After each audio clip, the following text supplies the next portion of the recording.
Bonjour à tous et toutes et bienvenue au Good Morning du 18 octobre 2018. Un trader parle au trader, on prend le thé ensemble. On a pas mal de choses à se dire car les marchés bougent beaucoup. On va rapidement voir les statistiques du jour. Statistiques importantes du jour, 14h30, l'indice d'activité Philly Fed du mois d'octobre qui est toujours assez suivi et puis les inscriptions au chômage. Au niveau des poids lourds des résultats des entreprises américaines, on a American Express en après-bourse, donc après 22 heures, heure française, pour les résultats. Ce qui était très intéressant hier, c'est qu'on a eu vraiment une journée d'hésitation sur les indices américains et aussi sur les indices européens. Ils ne savaient pas trop s'ils devaient monter ou baisser. Donc ça veut dire qu'on arrive à une forme de zone maintenant de stabilité. Tout le monde attendait le compte-rendu du FOMC. Alors que nous dit le compte-rendu du FOMC? Que 100% des membres sont pour la continuité de la montée des taux d'intérêt. Donc ce qui ne va pas faire plaisir à Donald Trump qui va les traiter à nouveau de fous. Mais au moins ça c'est acté. Conséquence directe, le dollar forcément s'apprécie et les taux d'intérêt, les rendements américains, les trésoreries ont progressé aussi. Et ça c'est pas bon pour les actions. Donc conséquence ce matin, je regarde rapidement, tout est rouge. Tous les indices sont rouges, on va d'ailleurs le voir directement, ça va être plus simple. Hop. Sur le Nasdaq, on baisse d'à peu près un peu plus de moins 0,60% par rapport au cours de clôture de la veille. Petite baisse, d'autant plus que la bourse de Shanghai est à son plus bas depuis 2014. En effet, le président chinois a dit que des pressions, donc on sait d'où les pressions viennent, des pressions commerciales, donc les États-Unis d'Amérique, provoquent une baisse de l'activité en Chine. Le mot baisse de l'activité a été prononcé, boum, la bourse de Shanghai est au plus bas depuis 2014 et on peut noter aussi ce qui n'est pas positif, une première baisse des exportations japonaises depuis 2016. Donc là aussi, ça montre qu'en Asie, cette guerre commerciale peut impacter les entreprises. C'est la première fois, c'est la plus grande baisse des exportations japonaises depuis 2016. Le président chinois dit que l'économie chinoise est impactée, donc tout de suite on se met à baisser et c'est ce que l'on voit donc sur les principaux indices. Alors on repasse en dessous du support 2 mensuel sur le Nasdaq avec cette possibilité de faire du ping-pong entre la middle et le support 2 qui ça peut être un petit peu compliqué. On va regarder le Dow Jones. Alors c'est encore plus net pour le Dow Jones. Donc lui, il a vu une très très très belle accélération. Il a été touché le plus bas du mois précédent. Il est passé même légèrement au-dessus, puis il s'est replié.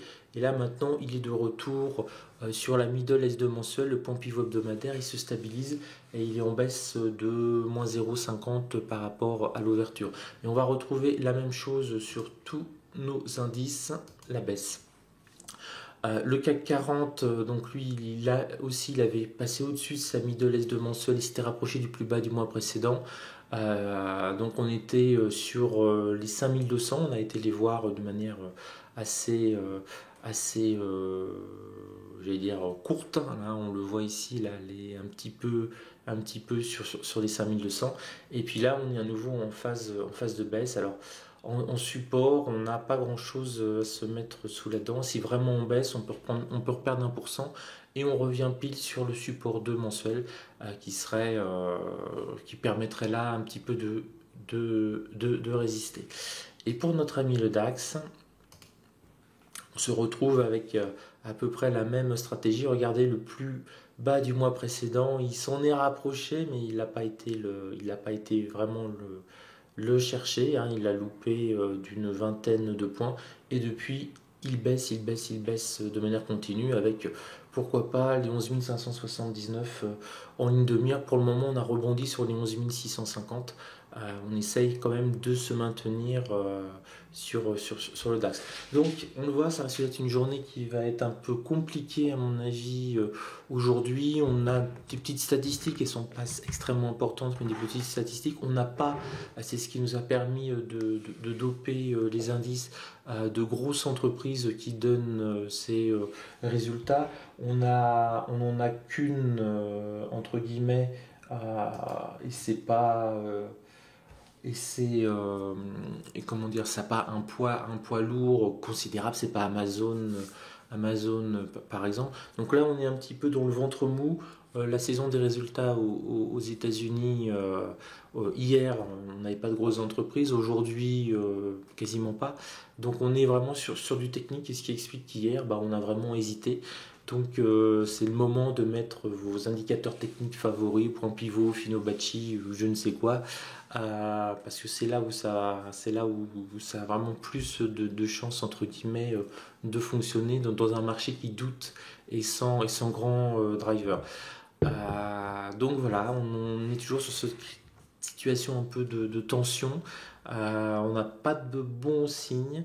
On n'a pas pour l'instant une baisse très très très marquée non plus par rapport à la journée par exemple du 11 septembre où on a été vraiment tapé les plus bas, mais on peut y revenir comme à rien, et ça va se jouer sur une déclaration ou pas de Donald Trump sur la Chine.